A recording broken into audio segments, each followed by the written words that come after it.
Hello and welcome to my latest video in which I am tabling with PT4 running Folios. Shit. Check raised. It's a very small raise. I believe this is a min raise on table 1. 8 hands, so it doesn't really tell me anything. I'm just going to fold and put them on really anything. I have no read on what that min raise could be. Imagine it's a piece of that board. I think in that spot, if I have like a super big draw or a loose open under the gun on table 4, I'll get to why I'm doing that in a second. If I have like a super strong draw or like, top pair, nut kicker and better, I didn't realize this was heads up, so the HUD's in the way. Top pair, nut kicker and better, then I'll probably re-raise a min check raise with no reads. Looks, how much more do I have to call? $3. No, I'm gonna fold. So yeah, I've got the HUD up, and it's the professional profile. But before I get to that, I'll pop up my stats so far and the hands that I've played. So I haven't played a lot of hands at all, but as you can see, I'm just 1,200 hands, up 4 buy-ins, and my VPIP and PFR 33.26. So I'm pretty loose in general, and I'm timing out, but we're not going to wait for the big blind. This guy bets half pot on a board over here, and we're going to raise it up with the low end of the gut shot. I mean, the reason I'm raising here is I think I can get him to either fold. Well, I'm repping lots of hands, and if he doesn't have 2-pair or a set or a straight, he's going to have to fold at some point, whether it's on the flop or the turn. I think I'd bet the turn if he calls there, and of course I've got my set outs if he has an overpair. I've got my straight outs, and so I think that's kind of a good play considering the bet sizing. If you bet like a little bit bigger, I still might be inclined to raise, but I might decide a little bit more often to fold, just because I'm sort of wary of the fact that he's betting big into 2 people. When he bets half pot, it's kind of a weak bet. Some people, will bet big. We'll bet small like that without really changing up their ranges at all. But it's the kind of thing where I kind of want, I need some reads to really determine what that bet size means. And here, if I didn't have some action, I might take that note, and I'll try to remember to take it as well. So let's see. We're gonna bet like a little bit bigger. That's a problem. I was going to bet 450 there because somebody said my bet sizing is not so good. It's not big enough on the turn in previous videos. So let's just pot the river. And what are we looking at here? We'll open it. I think I've been getting away with playing kind of loose. And so the river king, when I flop top pair, I'm not too afraid of stack size. I'm going to bet half pot, whereas I might bet like a little bit bigger if he had more money behind. But I want to give him a cheap price to play along with hands that my ace-x dominates there. And as always, there's a lot of action. I'm still getting used to like playing with the HUD. It was actually my first full session playing with the HUD, although I tried it out. And so, flopping bottom 2. These are the hands where I get them all in and I like get counterfeited constantly. But yeah, as always, if I gloss over something or trail off in a situation that you guys think warrants more discussion, let's talk about it. I did not realize I was playing so loose. I knew that here, once he calls a flop, it's hard for me to tell like what his range is, and I usually will only continue barreling in this spot when I've got equity, as long as I don't have any reads. So it looks like this guy limped. We'll juice this up to $2. Out of position. When he bets, he could really have anything, but odds are he's connected with this board.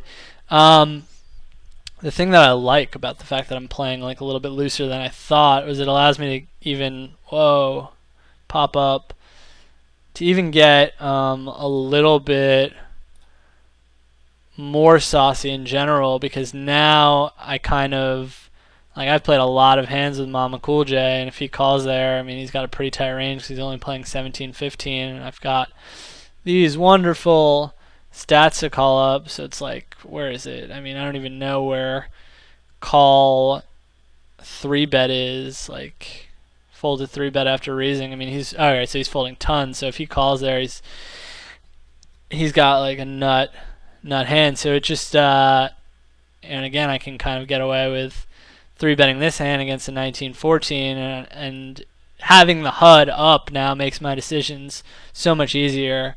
Like I can very easily turn that hand to a bluff and not really have to worry about it when he calls, because his range is just so much more defined, because now I know how tight this guy is playing pre-flop. It's just such a benefit, and it allows me to get away with playing a lot looser, because I for one, I can put people in like spots in which they're overvaluing hands they shouldn't overvalue because I'm playing so loose. Like they think that, he can never have it, and so I've waited so long, and now I've got top pair, now I've got a small overpair, and or I've got an overpair on so this guy bets. I'm just gonna fold bottom pair. I don't really have any back doors or anything good there. It can really happen for me. I mean, even if I hit a 6, I could be losing to queen 10, so I'll just get out of that pot. If one guy donked, I might continue, but even still, I'd probably just fold bottom pair. I'd rather raise, and that's about when I think somebody leads on queen 10-3. They usually have some piece of it, whether it's like a 10x or sometimes even a queen. But yeah, I can play looser, and the point is that I just have easier decisions. And the hardest thing about playing loose aggressive is simply that you're putting a lot of close spots post flop when you don't quite, and even pre flop when you get 4-bet or 3-bet, when you don't quite know how your opponent is adjusting to you, or like what they're opening with pre flop, then you have much harder decisions. Like in the close spots, it's difficult to make the right plays often. So this guy's like kind of loose and he's leading. I'm gonna peel it with position. I really don't like raising a loose player, because normally they're gonna call and their range is kind of undefined. So we've got let's say this guy's 3-bet is 0 over a lot of hands, so he probably has a big hand there. Here I'm gonna fold. I don't really like raising a loose guy on this board texture, because with bottom pair, because I don't think he's ever going to fold, and his range is really undefined, and it's just I'd rather peel one and see. Maybe he'll check, and I can take it down with a bet on the turn. Maybe I'll pick up something. Maybe we'll just check it down to the river, and so on and so forth, and maybe I'll win at showdown. But when you raise, you're kind of turning that hand into a bluff, and against a loose player, again, like he's going to call with like kind of a wideish range, and I'd rather play like pretty face up against a guy like that. And when I mean face up, just raising for value and bluff raising with hands with a lot of equity.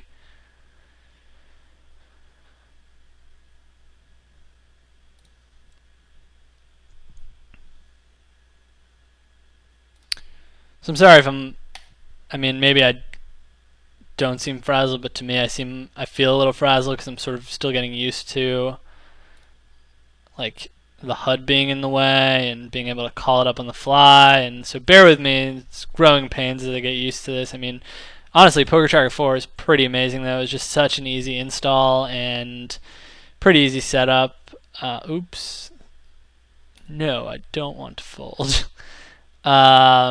Relatively easy setup, but I needed some help. And Mama Cool J. I'm just going to keep 3-betting this guy's late position opens because he's so tight.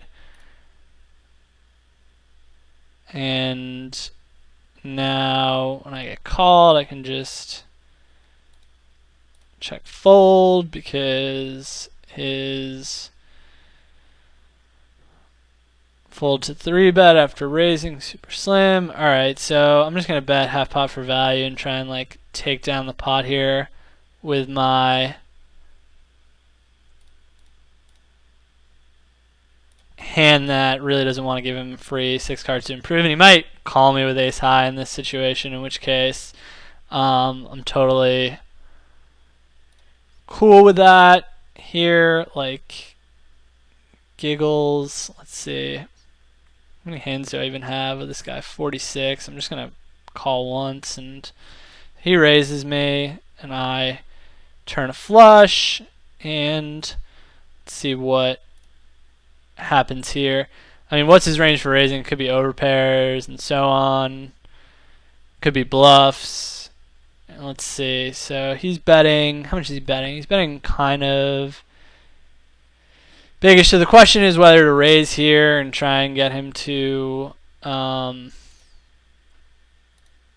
think I'm gonna call and check raise the river as long as I get a blank.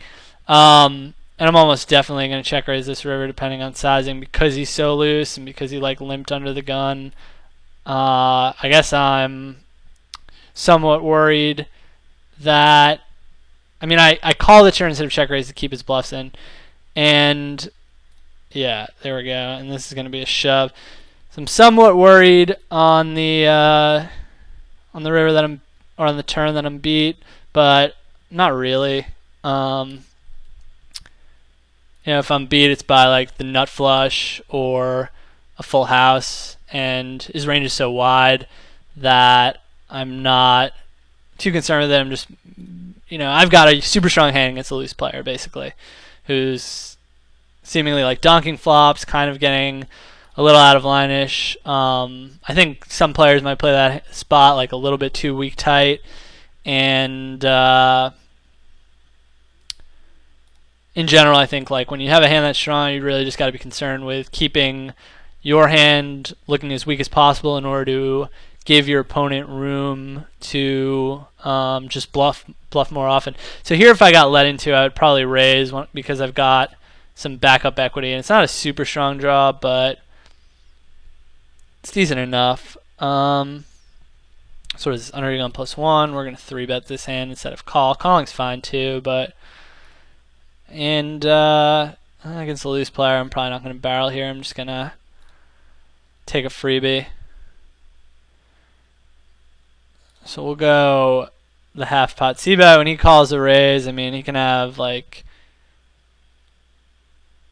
pocket pair, you can have suited connectors. This is just like a standard C-bet on a dry flop and don't have anything there. Taking it down. Things are going well.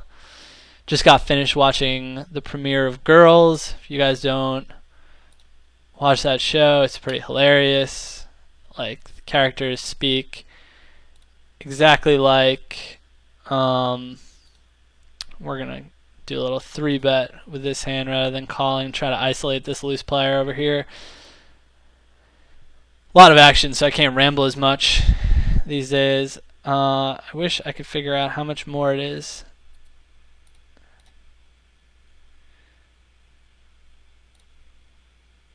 Looks like it's a lot more, so I'm just going to fold. Girls talk like a lot of girls that I know. It's really funny. The dialogue's really good, and if you have a girlfriend, she'll probably like it a lot. Yeah. Yeah. What else? What else? What else? Oh. Some anime recommendations. Psh, how could I forget? I just watched one of the great animes that I've seen, television series, only 25 episodes, and they're like 20-something minutes long. It's called Steins Gate. It's a really well done like science adventure story about main character is a mad scientist who he's obsessed with time travel theories, and he unwittingly invents a time machine by combining a cell phone with a microwave, and it allows him to send text messages back in time. And it's just really well done, really well executed story. Like, there's a lot of mystery, good characters, hilarious dialogue, and the sci-fi aspect is just like extremely well executed. It goes into just like, honestly, it's like one of the best time travel stories I've ever experienced in any medium. So I would recommend that if you're into that, or if you like a good time travel story. And it's got like a really catchy theme song called "Hacking to the Gate" that I could listen to again and again and again until I get sick of it. So yeah. What else? What else we got? Yeah, now that I've got this database set up, I'll probably post some more hands, do some more analysis. I've been thinking, speaking of girlfriends, I actually recently broke up. Well, we broke up with each other. It's kind of a mutual thing, but my girlfriend, who I've been in a relationship with for almost 4 years, we ended up calling it quits. And so it's kind of tumultuous, big change in my life, my personal life, but I'm feeling pretty good. Been going to the gym a lot, doing a ton of writing, and I've got a lot of time now to play more poker, which is to your guys' benefit. And don't cry for me, Argentina. Everything's gonna be all right. Oh, this is a terrible spot. If I get 4x, I've been 3-betting a ton, and like, so when he flats, I mean, this is, to me, is like a pretty easy check, because a wide portion of his range is going to either have hit a set,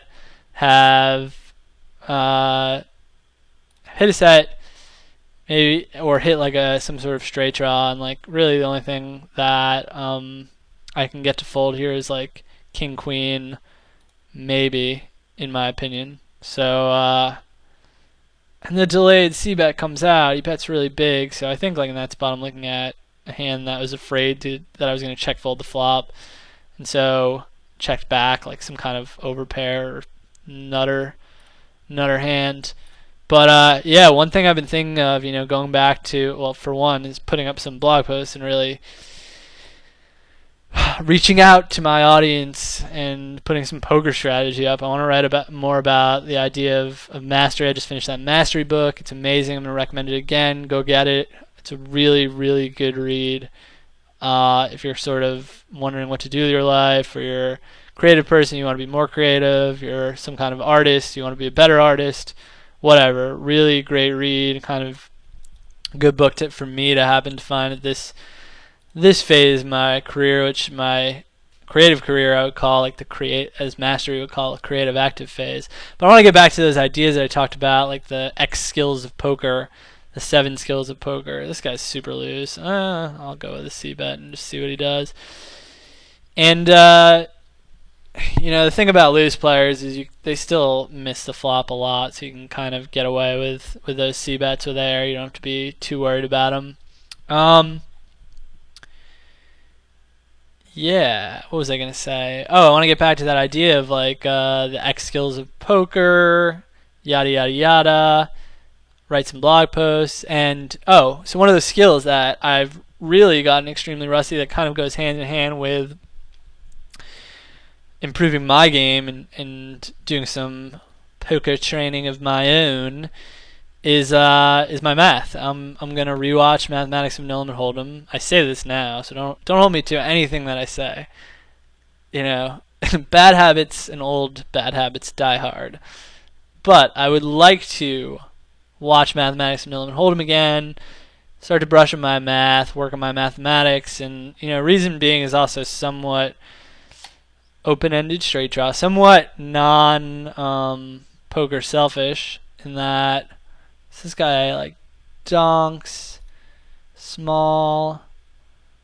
We'll take the equity and see what happens on the turn. Might raise the turn. And now let's make it $3 here. Big raise. If he calls, we're probably not going to bluff the river. Unless the best card ever comes, which is a 6. And we'll bet rather large to bluff him off anything but a straight or a flush. 2-pair. I didn't put 2-pair in his range. What do you guys think of that bluff? Good, bad? How do you like my sizing? So, part of mastery just like talks about how all realms of knowledge are connected, and how music and all different sorts of arts and math and science is all connected, and sort of the more knowledge you take in, the more connections your brain is able to like serendipitously put together, and it all sort of benefits the more skill you acquire and develop in various disciplines, the more your work will benefit over time as you strive to become a master. Anyway, it seems to me like thinking mathematically is just a benefit in terms of my creativity as well, and especially considering this idea, crazy-ass sci-fi idea that I'm developing that's going to take a long time to develop, that pulls in a lot of interesting ideas that I've sort of collected over time from playing poker. Small re-raise. Dare I call this out of position? It's kind of loose with these stack sizes, but yeah, we're calling. Oh boy. Oh boy, here's where we get into trouble. Hopefully he bets small. Oh, he does. So here I'm going to call, and even though his range is, kind of... Question is kind of, yeah, I might be able to get him to fold ace king. Not anymore. Wow, this is like really... I need time.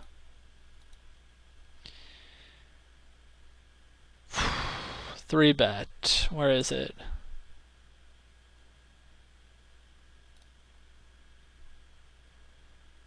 Man, it's just such a good... I gotta shove jacks, whereas tens I might fold there. I don't know.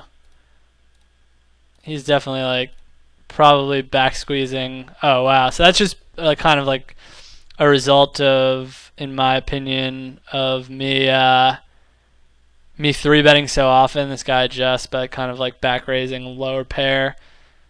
So called 6-6 in small blind to button raise, then back raise my 3-bet and called all in. So a lot of action going on that I haven't really been, unfortunately, following. I'm timing out. There's so much going on. Who am I playing? Giglets. So yeah, I mean, should I be folding tens there? Is that like results-oriented thinking that he showed up with sixes? Is that just something that I wasn't perceiving? Like that he would back raise? I guess I don't know. I assume that players in his position would probably like fold sixes, or maybe even like jam it all in, or even just call. But I guess being out of position, calling would be really bad. I guess I don't know. Like, what do you guys think, considering how loose I've been playing? Given the dynamic with Mr. Flash, I admittedly haven't been paying close enough attention there, where I'm talking about potentially like folding. What do we got? Raise. Where's this guy's 3-bet? He's 3-betting a lot. We're gonna 4-bet that hand in position.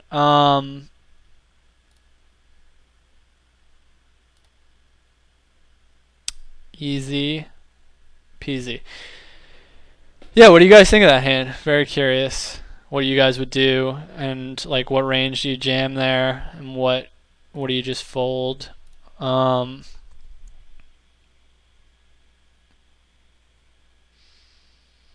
yeah, gonna work, circling back around to what I was rambling about before.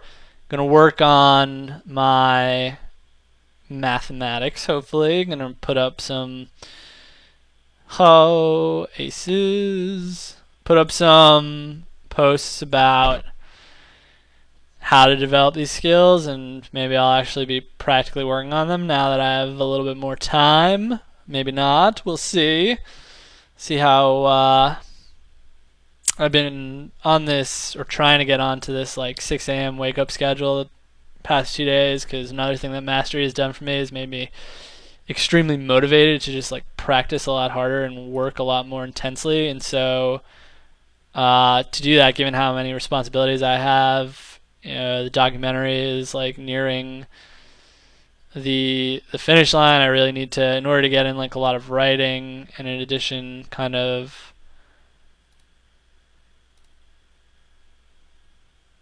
writing practice, I need to wake up really early and just be like really diligent about it. So and coming off a breakup is good. When I get check raised here, I mean, he's probably, after what happened before, he's probably staying relatively in line. And here, given how much we've been 4-betting and 3-betting and 4-betting, I may 4-bet here and call it off. If I get 5-bet on the min, though, the min is really tricky. The min is like he's just usually not bluffing here. So we're gonna take the flop, see what happens in position, see what he does. The min is almost never ever a bluff out of position. In position, it's another story. But yeah, that's just kind of an ugly spot. Like, if he made it bigger, I'm way more likely to ship it in. Very often he's just gonna fold or call to that 4-bet. And if he ships, maybe calling, though, I would like to most likely discuss that hand with you guys in the video thread, or even look at it myself after, because maybe the play is to call. Just thinking again about this like a little bit further. I'm wondering if the most common adjustment people are going to be making to me here is to just 3-bet a tighter range, given that I'm like 4-betting a ton. Either way, me and Easy Money TP have quite the dynamic going on.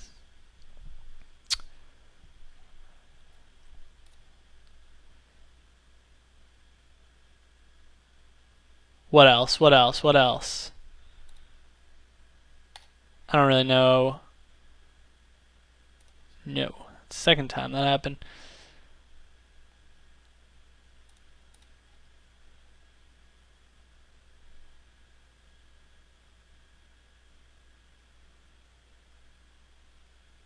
Waking up early, I was talking about. How many players are in this pot?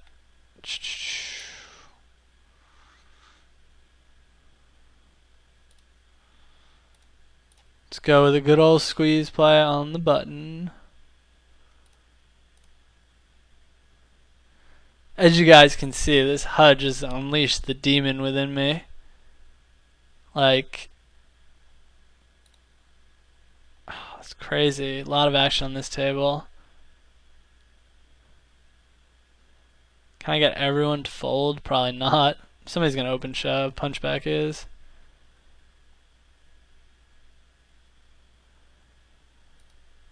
So 4-bet. Does he 4-bet bluff?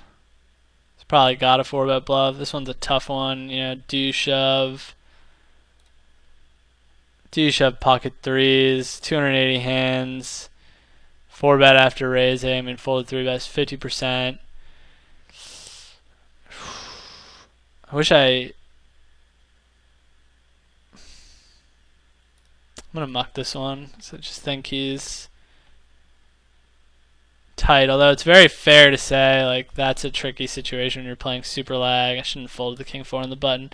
That's just a super tricky situation to deal with, and like one in which if I did not have a HUD, well, I probably wouldn't be playing so loose. But if I did not have a HUD and that situation came up, I would very easily shove there, just chalking it up to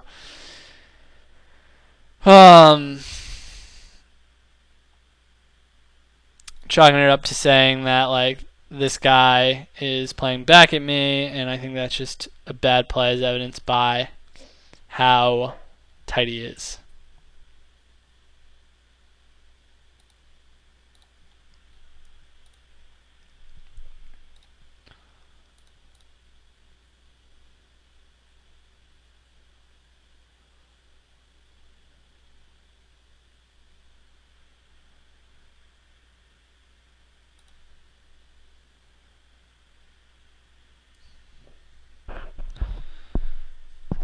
Super big raise, UTG. I don't understand what's going on here. I'm just going to fold, even though it's real tempting. Being out of position, not cool. If I had 5-6 suited in position, super slick raise. So here, like, I would be opening this in other tables considering what I'm playing, but you've got jiglets on the button and tall ball right next to me. Always got to be aware of those stack sizes.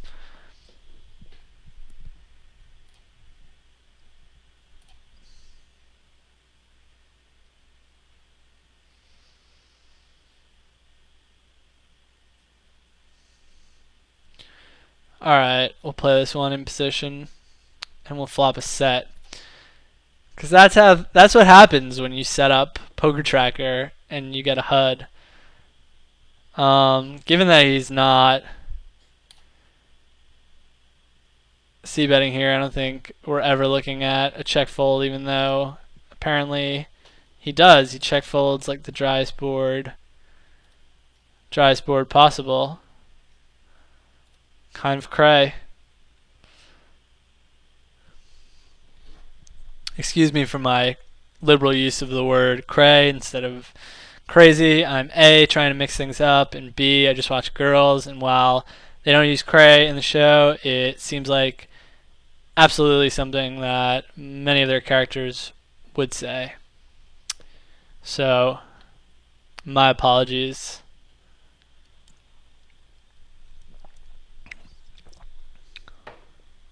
You know, I'm like 28 now. I know what I wanted to talk about. Damn action getting involved. I'm 28 now, soon to be 29. Can't be using this like this young people slang. Can't be texting with emoticons. Who am I kidding? I'm still gonna text with emoticons. So yeah, I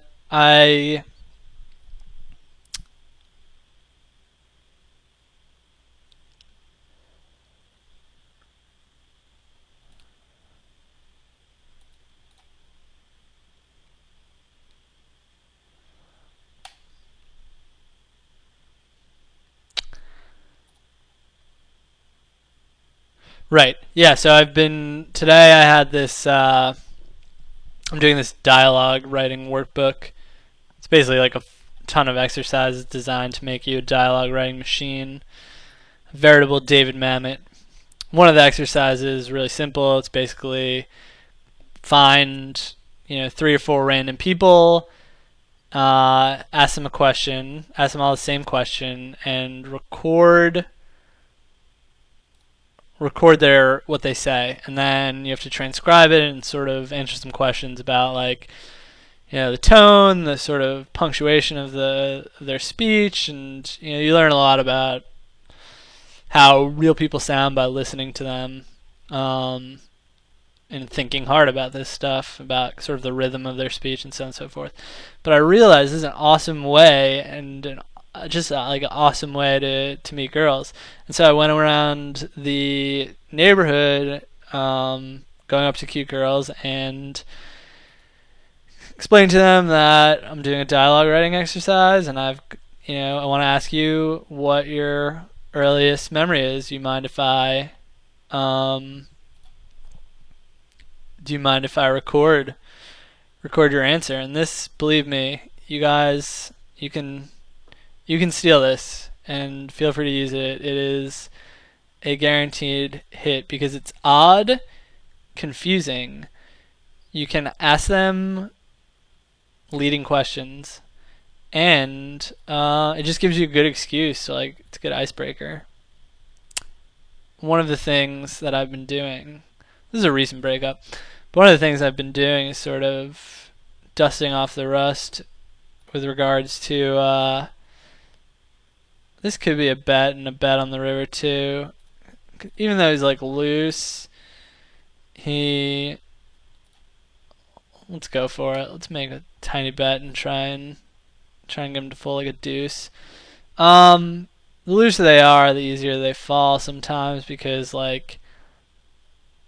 they're calling the flop so often, they really can't call you down all the way. I mean, I'm sure the biggest calling stations can, but their ranges are so wide they can't stand 3 bets. Don't take my word for that, and don't really experiment against super big calling stations, but against some guys you can help them to find folds.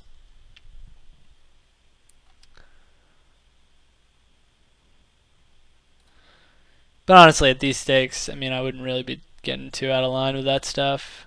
It's like, note that like I'm playing super loose aggressive pre-flop, and as such I'm cultivating like an aggressive dynamic in which people are adjusting to me weirdly, and they're sort of caught off guard because they're not really too self-assured, aren't really familiar with how to play against a dude like me. But let's see what his 4-bet is. 17, 2 out of 12. What are we playing? 320 hands. I guess I'll just flat this. Kind of tempted to 3-bet there. But one of my adjustments that I should be making is like tightening up a little bit and like some marginal spots, just playing like a little bit more passively instead of aggressively. If I think there's a chance, although it's hard for me to ascertain exactly what the percentage chance is. And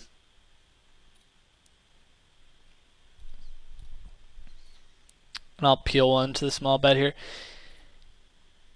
I should tighten up just so I don't end up spewing off some chips and misreading a situation. It's much easier like if my opponents are making aggressive adjustments against me and I start tightening up, is in that way, generally speaking, when my decisions are just gonna be like much simpler because it's gonna be when action starts heating up, I'm gonna be in there with a stronger range than they expect, and I don't really have to justify getting in a weak range or weaker range because I think that I'm trying to like guess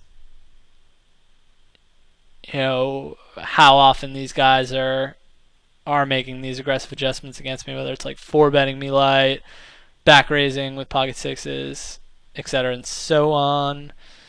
I'm gonna take a freebie here.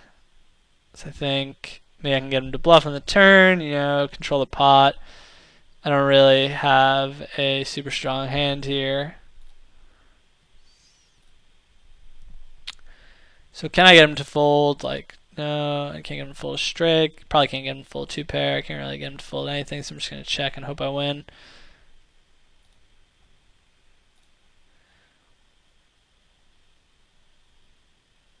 Oh, one other thing that I wanted to mention. I believe The username is AkhW. Excuse me for my mispronunciation, because I know I am mispronouncing it, but I don't know how to say it. The guy who got the Hess truck and the Ugg slippers.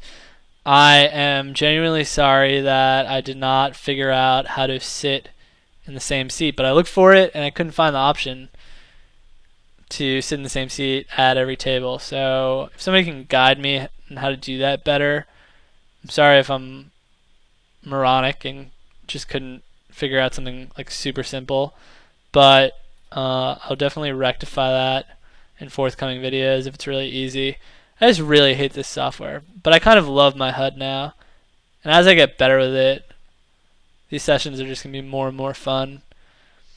One thing I used to like to do that worked really well for me when I was playing small stakes, I never really played micro stakes. I mean, I did way back in the beginning when I was kind of alternating between grinding limit hold'em, breaking even, earning rake back, and then losing it all at no limit. I would what is this? John Russo, ace queen.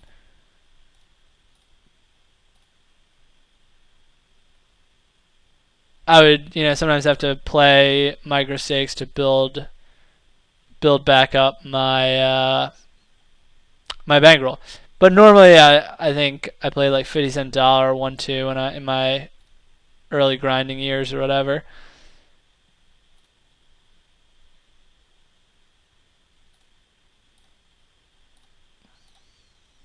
Maybe we should have made that 4.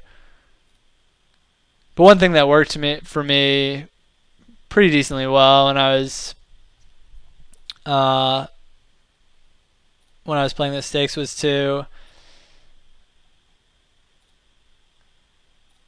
play one session super loose and the next session play really tag. Although it's going to be hard for me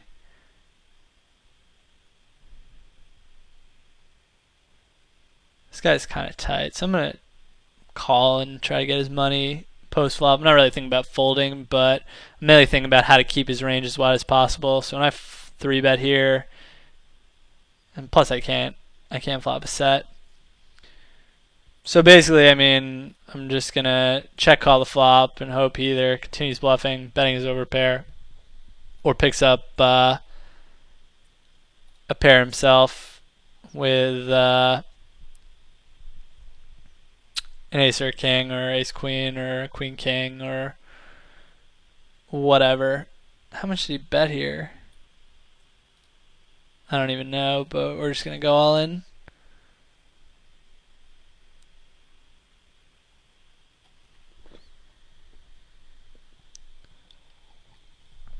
Seems to be going well. Yeah, so playing loose one session, like having your opponents make notes on you that you're a loose player, having them have even stats in their database or hand histories against you in which you're playing very loose, or conversely very nitty. Like part of the benefit of learning to play all styles or even learning to play loose aggressive well is that you can scale down to tight aggressive and you can really you can kind of do what I was insinuating I would be doing in this session, which would be tightening up my ranges because they'll over adjust to me. Well, that's that on like what I'm talking about is that on sort of a multi-session scale. You really confuse people when they think you're one kind of player and you end up being another, or they make their adjustments based on one perception of you and you're actually sort of multifaceted.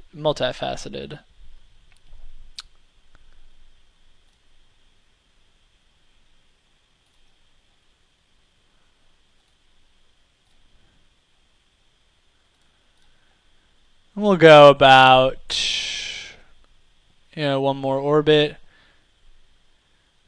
What the hell is going on here? We get like small raise, checks back, and like randomly raises the turn. I don't know. With this sizing, I'm just gonna muck here. Cause I don't want to talk myself into calling the river, and I have no reads on this guy. It's just like weird. I have bottom pair. What do you guys think there? Would you call and just check fold the river if he shoves? Is it worth calling just in the hopes that he's like randomly like checking back the flop, bluff raising the turn, and then gonna shut down on a blank river. I don't know.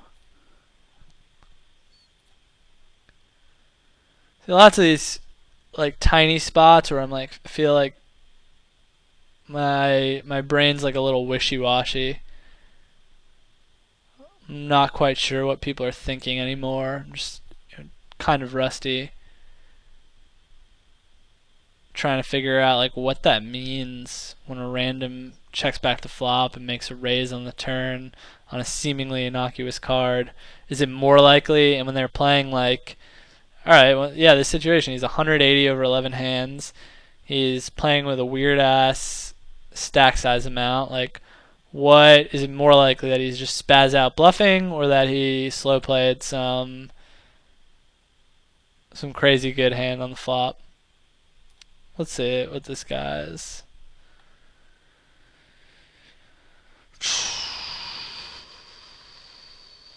What is he? 21-15.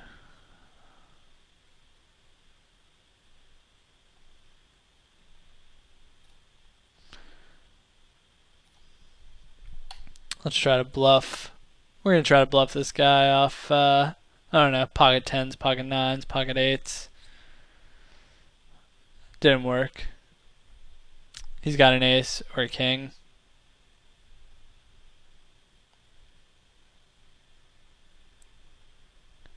Probably could have bet like even a little smaller there. Let's see how we're doing this session.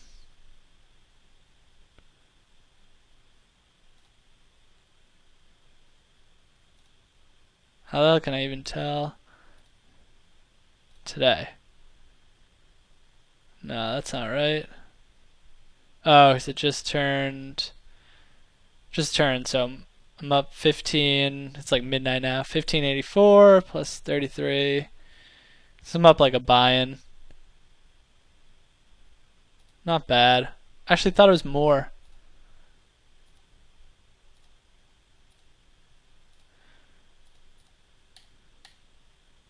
Felt like more.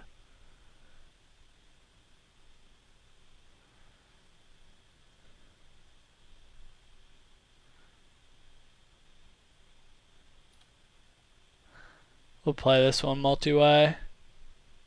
Wow. Lot of danger. What to do here?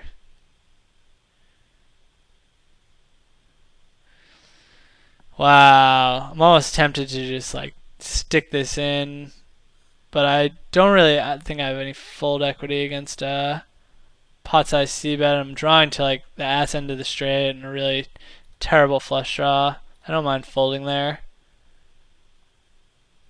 with two other guys behind as well.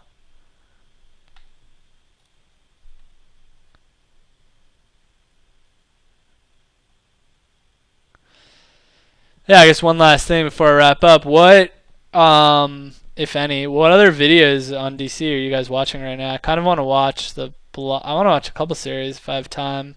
Probably not gonna have time to do everything that I wanted to do here, but I want to watch Real Life Part-Time No Limit Grinder by Blah. I want to watch the Beluga Whale series, like I think it's like 8 Things Not to Do or something like that. They all seem good. Yeah, I would like to, watch some low stakes NL 6 max videos and just reignite my brain.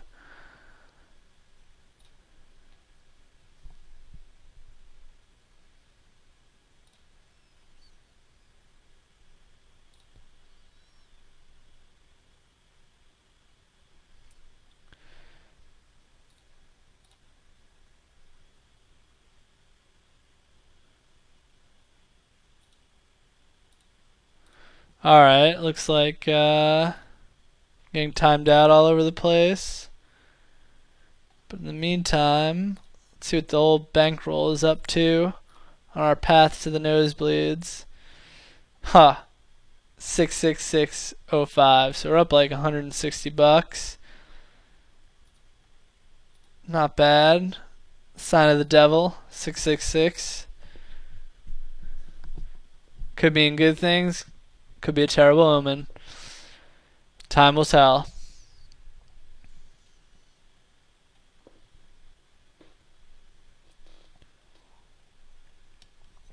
I figure once I get up to like 1K, knock on wood, if/when I get up to like 1K, I can start getting saucy and adding in like a 100 NNL table. And if I lose like 2 buy-ins, move back down. But otherwise, continue my ascent. And probably do the same thing at 2K with 200 NL, and then I think like the key is to stick, assuming I'm able to keep building and things continue to go okay. I think my strategy would be to just like stick to 50, 100, and 200 NL until I get a large bankroll for higher. I don't even know how big the games go on this site, but just keep playing those stakes and try to achieve a high win rate over a long period of time. And yeah, that's that. I hope you guys enjoyed this 4-tabling HUD loose aggressive lag demonstration. Look forward to talking about it with you in the forums. And in a nod to today's Zack Snyder making a Star Wars 7 Samurai spin-off movie rumor that turned out to possibly be false, may the Force be with you.